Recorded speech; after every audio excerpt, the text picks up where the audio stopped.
তারপরে একটু বেশি করে আমরা এরকম পুরি দেওয়ার পরে তারপরে আমরা দ্বিতীয়বার আপনার কাছে চালটু ওষুধ নিয়ে সেটা নেওয়ার পরে ওই গোস্তটা ঠেকে আস্তে আস্তে হয়ে গেছে।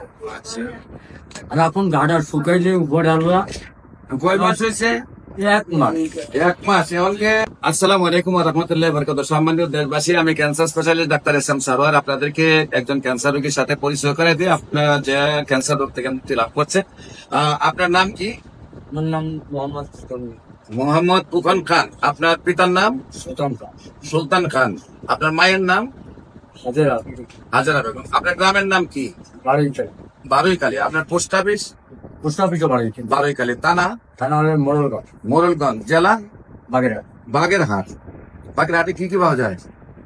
এটা তো মাছ আর না আমরা দাওয়াত দিবেন তো? আমরা যাবো আপনার বাড়ি বেড়াচ্ছি। আচ্ছা, রুগী আপনার কি হয়? আমার ওয়াইফ। আপনার ভাই? আচ্ছা, রোগীর কি সমস্যা হয়েছিল? ওই প্রথম একটা টিউমার ছিল। প্রথমে একটা গলায় টিউমার হয়েছে। টিউমার হওয়ার পরে? টিউমার হওয়ার পরে আমরা খুলনা গেছি। আচ্ছা, খুলনা থেকে ওরা নাটক করছে। খুলনার আমার ইও আছে, এতে রিপোর্ট আছে। রিপোর্ট আছে। এটাকে তারা বলছে ঢাকায় নিয়ে আসতে, যে পিজিতে তোমার পিজিতে দেখো, এটা হলো খুলনা খালি সূত্রে গেছে।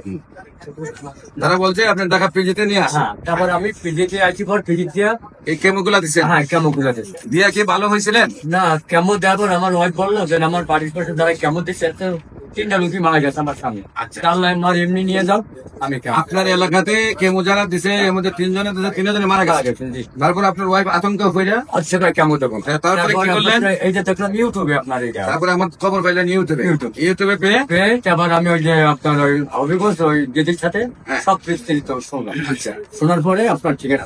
আচ্ছা, এরপর এরপর এখানে আসবে। আমার এখানে আসার পরে আপনার এখানে আসার পরে দেখার পরে আপনি ওষুধ দিলেন। ওষুধ দেওয়ার পরে মানে ওটা পাঠিয়ে ফাইদা বেরিয়ে গেছে। ময়লা সব বেরিয়ে গেছে। মানে মার্বেলের না আচ্ছা, বেরিয়ে গেছে। তারপরে একটু বেশি করে আমরা এরকম পুরি দেওয়ার পরে তারপরে আপনার দ্বিতীয়বার আপনার কাছে চালটু ওষুধ নিয়ে সেটা নেওয়ার পরে ওই গোস্তটা ঠেকে আস্তে আস্তে হয়ে গেছে। আচ্ছা। আর এখন গাড়া শুকাইলে উপরে আনলা কয় মাস হয়েছে? 1 মাস।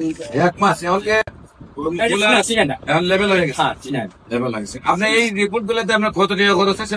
স্যার এতে প্রায় 1,40,000-45,000 টাকা গেছে। আপনি তো সরকারি ভাবে চিকিৎসা হতে 1,40,50,000 টাকা সব বলে বঙ্গবন্ধু মেডিকেল কলেজ।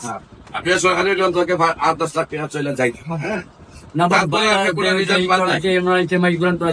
আপনি কি জানেন বঙ্গবন্ধু মেডিকেল কলেজ হলো সারা বাংলাদেশের মধ্যে সবচেয়ে বড় মেডিকেল কলেজ? জি। সেইখানে ফেল করার পরে আপনি আমার কাছে আইলেন কেন? আমি কত বড় ডাক্তার নেই। না, ডাক্তার না, কিন্তু ইউটিউবে দেখে আমাদের তো চিন্তা করছে এখন লাস্টে কি করবো। তাহলে বিশ্বাসের পরে অসহায় হয়ে গেছে না? তারপরে ফোনে আইয়া তারপর ওই দিদির কাছে হবি সম্মানিত দেশবাসী, মাত্র অনলি 1 মাস চিকিৎসা করেছে। সেইখানে টিউমার নেই, ময়লা নেই, ইনফেকশন নেই, এখন লেভেল হয়ে গেছে। আল্লাহ রসের রহমতে 4 মাস এবং সে শারীরিকভাবে সুস্থ আছে। আল্লাহ রহমতে 4 মাস নিয়মিত ওষুধ খাইলে সম্পূর্ণরূপে বডি থেকে ক্যান্সার চলে যাবে। আমরা 4 মাস পরে রিপোর্ট করে আপনাদের সামনে রিপোর্ট নিয়ে আসবে। বিশেষ করে আপনারা দোয়া করবেন, এই রোগীটা যেভাবে বলতেছে যে 1 মাসের ভিতরে সুস্থ হয়েছে ওনার ওয়াইফ। উনি আবার আমার জন্য মসজিদে কি করলেন? হ্যাঁ, মসজিদ আপনার জন্য আপনার মিলাতে তার মধ্যে আপনার জন্য দোয়া করে। মসজিদে উনি আমার জন্য মিলাদ করেন। আপনাদেরকে বলবো যে বিশেষ করে আপনারা সেই রোগীটার জন্য দোয়া করবেন। আল্লাহ যেন তাকে স্থায়ী ভাবে সুন্দর ভাবে একেবারে সুস্থ করে দেন।